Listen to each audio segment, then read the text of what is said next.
most important questions that I get from people is that, how do you find the right designer? And one of the first things to do is just like do your research, right? And whether it will be someone will refer you to a designer, or you will just find someone on Instagram or in the web or in Facebook groups or wherever.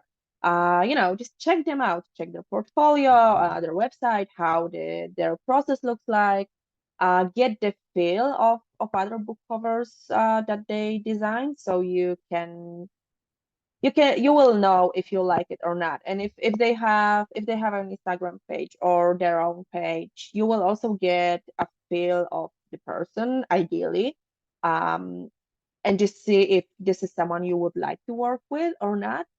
um, because the thing is that if you want to have perfect cover that will fit your story great, that you will also like, it's important to find the right designer to do it, and just to know that you're a fit, that you will, because you will work closely together most likely. That's the ideal scenario. And it's like a first date, right? You just hop on a call with the designer and just do like a quick intro, just to get a feel of uh who they are, how they work, and just if you feel that it clicked or not. Because if it clicked, that's great, you feel that they're the right fit, perfect. Just sign the contract and start working with them. But if you get like, you're uncomfortable when you're talking on that first discovery call, or something's a little bit off, then I would say find someone else, because it might just at the beginning it might feel, oh, I just, a little bit uncomfortable or something, that's fine. But along the way, in the next weeks or months, you will have to be in touch with that person quite a lot. So it's very important to have a good working relationship with them and feel that you can trust them. If you don't trust them, it will be hard for you to accept their ideas, and give also your ideas so they can work on them. So this is very important, and I can't highlight it enough. It will be just, if you won't be a good fit and you will feel it from the beginning, it will just be a pain in the ass for both you and the designer to work on that project, and everyone will want to have it done quickly. But the thing is that, designer will finish your project, jump into another one, and that's it. But for you will be with that cover for the, like, next few years until you were sold everything out, or your if of course you will have a copy of your book on your shelf, so you will see it for the rest of your life. So it is important to have that good relationship with your designer. And I think that's that. Like Mhm. your gut and your ego might Yeah. be head to head here, because your gut might be telling you like, I don't feel really great about this.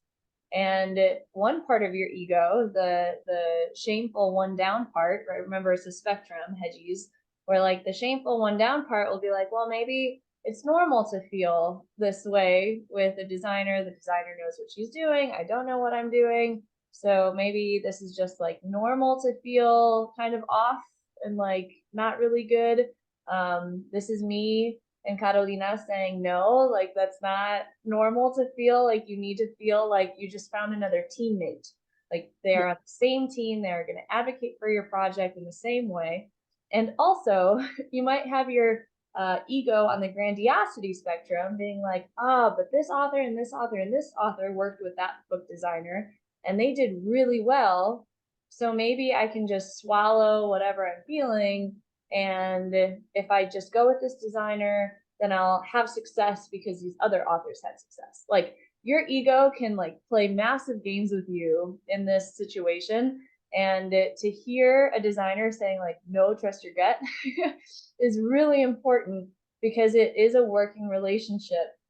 And at the end of the day, you're going to be stuck for a while with this design. And so why make the process harder? Elizabeth Gilbert, right, in Big Magic is like, let's get rid of the suffering artist mentality. This does not have to be a more stressful process than we make it to be. And so here's your permission slip that you are actually the one in charge in that discovery call. Like, you need information, but it's your book and it's your project. And so it's your responsibility to advocate for that.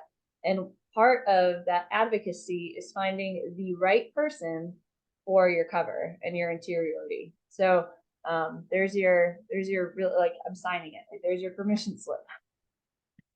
Yeah, exactly. So, just yeah, listen to your gut and ask a lot of questions. It's not, that call with a designer is not only for the designer to find out what's your book about, and if they can do that cover for you, but also for you to ask a lot of questions about how the process looks like, how much they charge, like how long it will take, how are you going to communicate with them, how many ideas they will present you, and how many rounds of revisions you will get. Those are all important questions that will determine if you are a good fit or not. But even if that all sounds great and you still feel that something is off, that you wouldn't go with that person, drink wine, then that might be your hint that maybe it's also not a person that gets you or your story, your book. So that's not a person to get to design the cover for it, right?